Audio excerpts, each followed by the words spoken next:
Perform करने जा रहे हैं आपका प्रैक्टिकल, जिसका नाम है perform different tools different operations on pipes. ठीक है, उनमें बहुत तरीके के ऑपरेशंस होते हैं जिसमें हमको ट्यूब्स को डिफरेंट तरीके से ऑपरेट करना पड़ेगा। ठीक है, उसके लिए हमें कुछ टूल्स लगेंगे। तो हम सबसे पहले तो टूल्स का इंट्रोडक्शन ले लेते हैं। तो यहाँ पर इसको फोकस कीजिए। सबसे पहले ये होता है आपका ट्यूब कटर। क्या होगा, सो इसको फोकस कीजिए। ये है आपका ट्यूब कटर। ठीक है, यहाँ पर लिखा है 3 to 22 mm। मतलब इसका मतलब क्या है कि ये 3 से लेकर तो 22 mm तक आपके ट्यूब को क्या कर सकता है, 3 से लेकर 22 mm के ट्यूब को क्या कर सकता है, वो कट कर सकता है। यहाँ पर यह है इसका स्पिंडल। ठीक है, और यहाँ पर यह है, यहाँ पर देखिए छोटा सा, यहाँ पर यह है आपका ब्लेड। ये क्या है आपका ब्लेड, और यहाँ पर कुछ रोलर्स लगे हुए ताकि आपका जो ट्यूब है वो फिनिशिंग के साथ कट हो जाए। ओके, उसके बाद में जो दूसरा हमारे को टूल लगने वाला है वो है आपका ब्लॉक। ये किस लिए यूज़ करते हैं, ये इसलिए यूज़ करते हैं ताकि आपका जो ट्यूब है, जो भी आप ट्यूब को आप कट करना चाहते हो या कोई भी ऑपरेशन करना चाहते हो तो उसको क्या करेगा, ये होल्ड करेगा, उसको पकड़ के रखेगा। ठीक है, तो फ्लेयरिंग स्वेजिंग के टाइम पे ये यूज़ करते हैं हम इसको। यहाँ पर देखिए कुछ नंबर्स लिखे हुए हैं 1/2, 7/16। ये क्या है, इंचेस में दिए हुए। मतलब आपका जो पाइप रहेगा, आपका जो ट्यूब रहेगा, वो जितने भी इंचेस का रहेगा आप इसमें क्या करेंगे, उसको फिक्स करेंगे। ठीक है, यहाँ पर देखिए इसको ओपन और क्लोज करने के लिए यहाँ पर विंग नट से हम लोग इसको ओपन और क्लोज कर सकते हैं। ठीक है, सो ये हो गया आपका ब्लॉक। नेक्स्ट है आपका third, swaging tool. Swaging tool का काम क्यों करेंगे हम लोग, अगर हमको स्वेजिंग करना रहा। स्वेजिंग क्या होता है, जैसे कि मान लो अगर आपको ब्रेजिंग करना है तो और आपके पास 2 सेम डायमीटर के पाइप है, तो आपको क्या करना पड़ेगा, कोई भी एक पाइप का डायमीटर क्या करना पड़ेगा, थोड़ा सा बड़ा करना पड़ेगा ताकि हम दोनों को इंसर्ट कर सके और उसको स्वेजिंग कर सके। तो आपको किसी भी एक पाइप का डायमीटर अगर बड़ा करना है तो आपको क्या करना पड़ेगा, इस स्वेजिंग टूल की मदद से उसका डायमीटर बड़ा करना पड़ेगा। ठीक है, उसके बाद नेक्स्ट है फ्लेयरिंग टूल। ये है आपका फ्लेयरिंग टूल। फ्लेयरिंग टूल हम लोग फ्लेयरिंग करने के लिए यूज़ करते हैं। सो फ्लेयरिंग होता क्या है, सबसे पहले हम ये देख लेते हैं। आइए यहाँ पर देखिए, जैसे कि यहाँ पर आपको दिख रहा है कि इस पाइप के पीछे में एक ट्यूब लगा हुआ है, सॉरी नट लगा हुआ है। ठीक है, ताकि आपका जो जॉइंट है ये क्या हो, लीक प्रूफ बने। ठीक है, तो अगर अपने को यहाँ पर एक कोई नट लगाना है, कोई नट फिक्स करना है, तो आपको क्या करना पड़ेगा, यहाँ पे फ्लेयरिंग करना पड़ेगा। इस नट का नीचे का जो पोर्शन है वो कितना होता है, 45 डिग्री से इंक्लाइन होता है। तो आपको आपका पाइप भी जो है 45 डिग्री से क्या करना पड़ेगा, इंक्लाइन करना पड़ेगा। तो इसीलिए हमें क्या करना पड़ेगा, फ्लेयरिंग करना पड़ेगा। अब देखो फ्लेयरिंग टूल में इसका मैं डिस्क्रिप्शन दे देता हूँ। यहाँ पर इसकी जो मेन बॉडी होती है ये होता है सी क्लैम्प। ये क्या होता है, सी क्लैम्प से होता है, और इसको आप लोग हैंडल से ऑपरेट कर सकते हो। ठीक है, यहाँ पर इसका जो हेड है, ये जो मेन हेड है ये होता है 45 डिग्री से इंक्लाइन, जिससे आप लोग क्या कर सकते हो, आपका जो भी पाइप है उसको 45 डिग्री से आप इंक्लाइन कर सकते हो। ठीक है, उसके बाद में जो नेक्स्ट आपका टूल है वो है ट्यूब बेंडर। ट्यूब बेंडर में देखिए कुछ इस प्रकार का आपका ट्यूब बेंडर दिखता है। यहाँ पर देखिए, यहाँ पर कुछ नंबर लिखे 0RL। 0RL का मतलब क्या होता है कि आपका ट्यूब का जो भी साइज होगा आप उसको बराबर से उसको होल्ड कर सके। ठीक है, 0 मतलब कम डायमीटर का, R मतलब मीडियम, लार्ज मतलब L मतलब लार्ज डायमीटर का पाइप आप उसको बराबर से होल्ड कर सकते हो। ठीक है, अब आप लोग बोलोगे कि मैं बेंडिंग तो अपने हाथों से भी कर सकता हूँ। बिल्कुल कर सकते हो, लेकिन अगर आप हाथों से करते हो तो उसमें फिनिशिंग नहीं आएंगी, उसमें क्रैक्स होने के ज़्यादा चांसेस हो सकते हैं। ठीक है, तो यहाँ पर देखिए कुछ एंगल्स भी दिए हुए हैं, 0, 45, 90, 135, 180। मतलब आप 0 से लेकर तो 180 डिग्री तक आपके पाइप को क्या कर सकते हो, बेंड कर सकते हो। ठीक है, इस बेंडिंग टूल की मदद से, ट्यूब बेंडर से। ठीक है, उसके बाद हमें जो करना है नेक्स्ट ऑपरेशन वो है आपका ब्रेजिंग। तो ब्रेजिंग करने के लिए हमें LPG गैस लगेंगी, तो हम लोग यहाँ पर आइसोब्यूटेन गैस का यूज़ करने वाले हैं। ठीक है, उसके बाद में आपको यहाँ पर लगेगा टॉर्च। इसको हम इस प्रकार से कुछ फिक्स करेंगे और हम फ्लेम ऑन करेंगे। ठीक है, उसके बाद में आपको लगेगा ब्रेजिंग रॉड। ये ब्रेजिंग रॉड है। और फ्लक्स का भी यूज़ कर सकते हैं हम लोग, अगर आपको ब्रेजिंग बहुत ज़्यादा एक्यूरेट चाहिए तो, बहुत ज़्यादा स्मूथ चाहिए तो, ठीक है। उसके बाद में अगर आपको इंसुलेशन करना है तो इंसुलेशन करने के लिए आप बहुत डिफरेंट तरीके की टेक्निक्स होते हैं, लेकिन हम लोग लेकिन आजकल जो मार्केट में चल रहा है वो होता है पफ से इंसुलेशन करते हैं, ठीक है। तो पफ क्या होता है, दो लिक्विड फॉर्म में दो लिक्विड्स होते हैं, जब हम इन दोनों को मिक्स करते हैं तो इनमें क्या होता है, केमिकल रिएक्शन होता है, और केमिकल रिएक्शन होने के बाद में क्या होता है, वो सॉलिड फॉर्म में कन्वर्ट हो जाता है। उससे फिर हम लोग क्या कर सकते हैं, उसका इंसुलेशन आपके रेफ्रिजरेटर को क्या कर सकते हैं, इंसुलेशन प्रोवाइड कर सकते हैं। सो इतने हमें टूल्स लगने वाले हैं आपके इस प्रैक्टिकल के लिए, ठीक है। तो एक एक ऑपरेशन परफॉर्म करके दिखाएंगे आपको, किस प्रकार से आपको ऑपरेशन परफॉर्म करने हैं। सबसे पहले हम लोग देखते हैं ट्यूब कटिंग, ठीक है। तो यहाँ पर देखिए आपका यहाँ पर एक पाइप है, ये पाइप है 1/4 इंचेस का, ठीक है। अभी हमें क्या करना है, इसको कट करना है। तो हमने क्या किया, इसको ब्लॉक के अंदर फिक्स कर लिया, ठीक है। अब देखिए कटिंग टूल की मदद से हम लोग इसको क्या करेंगे, कट करेंगे। तो देखिए यहाँ पर क्या कर रहे हैं, यहाँ पर सर जो है क्या कर रहे हैं, इसको सबसे पहले तो आपके स्पिंडल को रोटेट करके क्या किया इन्होंने, इसको फिक्स कर लिया, ठीक है। इन्होंने इसको फिक्स कर लिया कहाँ पे, ब्लेड के अंदर। और क्या करना है आपको, देखो इस प्रकार से क्या करना है, उसको रोटेट करना है। और रोटेट करने के बाद अगर आपको लगता है कि वो ढीला होते जा रहा है, तो जैसे ही वो आपको लग रहा है ढीला होते जा रहा है, आप उसको फिर से क्या करो, स्पिंडल को टाइट करते जाओ।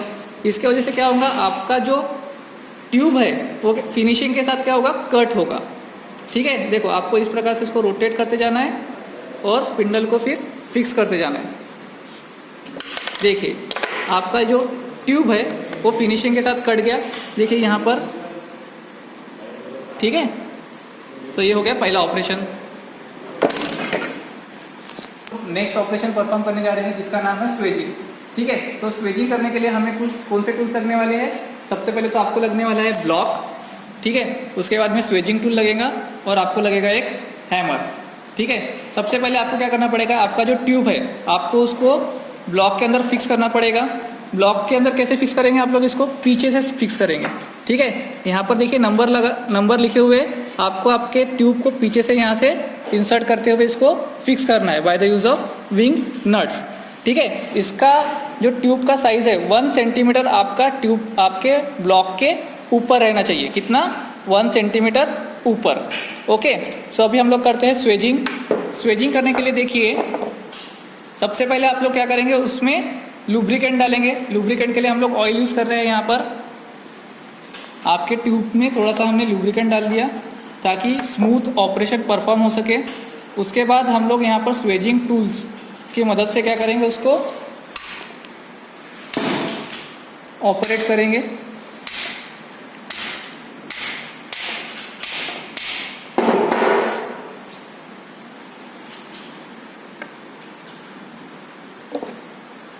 आपको थोड़े समय के बाद थोड़ा सा आपको स्वेजिंग टूल रोटेट करते हुए देखना पड़ेगा ताकि वो उसमें फिक्स ना हो जाए, ठीक है। और देखिए यहाँ पर आपका जो डायमीटर है पाइप का वो थोड़ा सा वहाँ पे क्या हो गया, इंक्रीज हो गया। देखो यहाँ पर आपका जो ट्यूब का डायमीटर है वो पहले से के मुताबिक क्या हो गया, थोड़ा सा बढ़ गया है, ठीक है। अब आप लोग क्या कर सकते हो, उसको दूसरे पाइप में इंसर्ट कर सकते हो आराम से, और आपके जो भी आपको ऑपरेशन करना होगा परफॉर्म, आप उसको स्मूथली कर सकते हो, ठीक है। तो अपना तीसरा ऑपरेशन मतलब फ्लेयरिंग ऑपरेशन शुरू करने जा रहे हैं, ठीक है। इसके लिए आपको लगेगा फ्लेयरिंग टूल, ठीक है। सो सबसे पहले तो आप लोग क्या करेंगे, रॉड को फ्लेयरिंग आपके ब्लॉक के अंदर फिक्स करेंगे। इसमें जो रहेगा, इसमें आपको जो डिस्टेंस रखना है ऊपर में, मतलब आपके ट्यूब का डिस्टेंस वो सिर्फ 2 से 3 mm ऊपर रहना चाहिए, ठीक है। कितना, 2 से 3 mm ऊपर रहना चाहिए, ओके। अब हम लोग उसमें डालेंगे लुब्रिकेंट ताकि ऑपरेशन आपका स्मूथली परफॉर्म हो। अब उसके बाद में हम लोग क्या करेंगे, फ्लेयरिंग टूल उसके अंदर फिक्स करेंगे। देखिए आपका जो क्लैंप है, सी क्लैंप, उसको थोड़ा सा टेढ़ा करते हुए हमने उसमें फिक्स किया, और आपका जो हेड है उसका वाला, उसको बराबर ट्यूब के अंदर क्या करेंगे, हम लोग इंसर्ट करेंगे।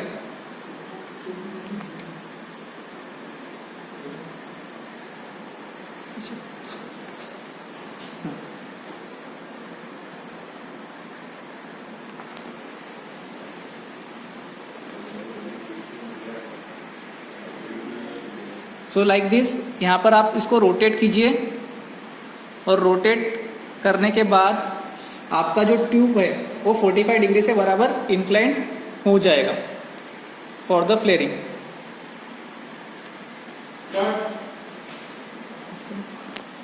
सो देखिए यहाँ पर आपका ट्यूब जो है वो उसकी फ्लेयरिंग हो चुकी है। ये देखो यहाँ पर आपका 45 डिग्री से आपका जो ट्यूब है वो इंक्लाइंड कट हो चुका है।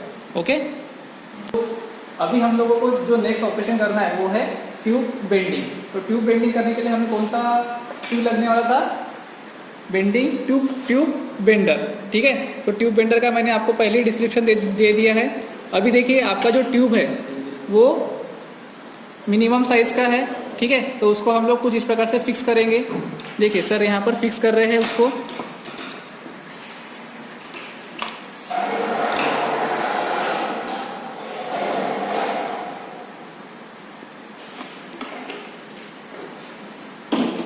देखिए यहाँ पर क्या किया हम लोगों ने, उसको फिक्स कर दिया। अब आपको जितना भी एंगल तक आपको उसको बेंड करना है, आप क्या कीजिए, सिर्फ उसको क्या कीजिए, रोटेट कीजिए। आप उसके हैंडल को रोटेट कीजिए। देखिए यहाँ पे 45 डिग्री, इसका जो जीरो है ये बराबर यहाँ पर मैच हो गया। 45 डिग्री में आपका जो ट्यूब है वो बेंड हो गया। अब हम उसको और बेंड करेंगे, ये हो गया 90 डिग्री के लिए। ओके, और ट्यूब बेंड करना है तो ये हो गया 135 डिग्री, और लास्ट में हम लोग उसको 180 डिग्री तक बेंड कर सकते हैं। ओके, सो लाइक दिस आपका जो ट्यूब है वो बेंड हो गया। यहाँ पर देखिए जब आप इसको बेंड करके बाहर निकालेंगे तो यहाँ पर किसी भी प्रकार का आपको क्रैक दिखाई नहीं देगा, इसलिए हम लोग क्या करते हैं, ट्यूब बेंडर का यूज़ करते हैं। सो अभी हम लोग अपना नेक्स्ट ऑपरेशन ब्रेजिंग करने जा रहे हैं। ठीक है, तो ब्रेजिंग करने के लिए देखिए यहाँ पर सबसे पहले क्या किया, यहाँ पर आपके 2 सेम डायमीटर के पाइप थे, तो मुझे इसको क्या करना था, एक के अंदर एक फिक्स करना था। तो मैंने क्या किया, एक पाइप का डायमीटर क्या कर दिया, स्वेजिंग करते हुए बड़ा कर दिया। ठीक है, स्वेजिंग से इसको बड़ा कर दिया। अब मैं क्या करता हूँ, यहाँ पर मैं इसको फिक्स कर सकता हूँ, है ना, बराबर। अब देखिए यहाँ पर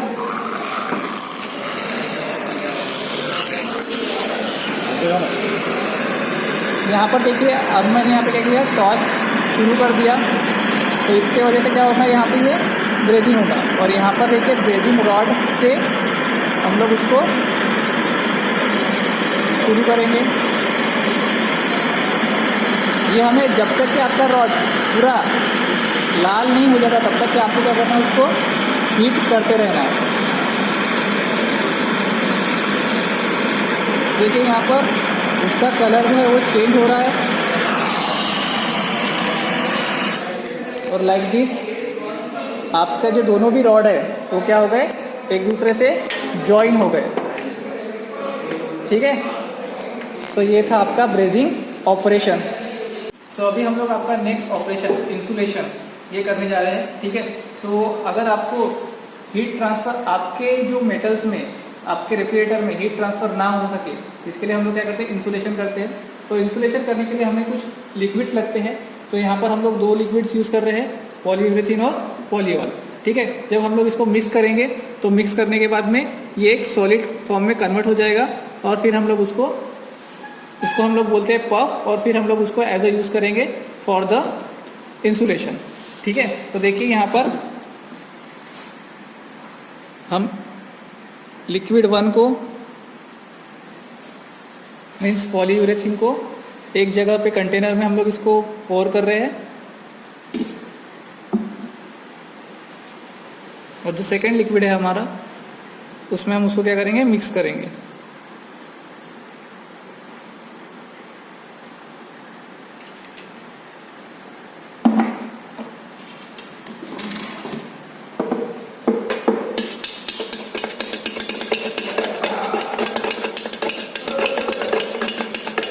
Stir it for some time.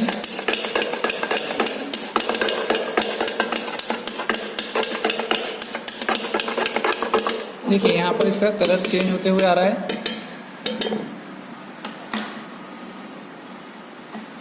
अब हमको कुछ समय के लिए वेट करना पड़ेगा कि वो सॉलिड फॉर्म में कन्वर्ट हो जाए। ठीक है, यहाँ पर देखिए आप धीरे धीरे वो क्या हो रहा है, सॉलिड फॉर्म में कन्वर्ट हो रहा है।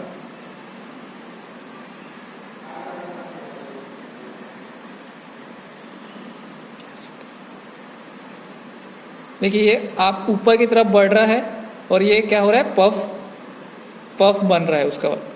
ठीक है, लिक्विड फॉर्म से पफ फॉर्म में वो तैयार हो रहा है।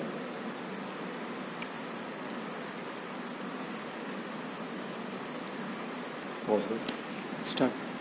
तो देखिए यहाँ पर अभी ये थोड़ा सा स्पॉन्जी टाइप में आ गया है। ठीक है, अभी इसको हम लोग अगर थोड़ी देर और रखेंगे, मतलब 5-1 मिनट और रखेंगे, तो ये पूरी तरीके से सॉलिड फॉर्म में आ जाएगा, जिसको हम लोग कहते हैं पफ, और फिर हम लोग उसको यूज़ कर सकते हैं फॉर द इंसुलेशन।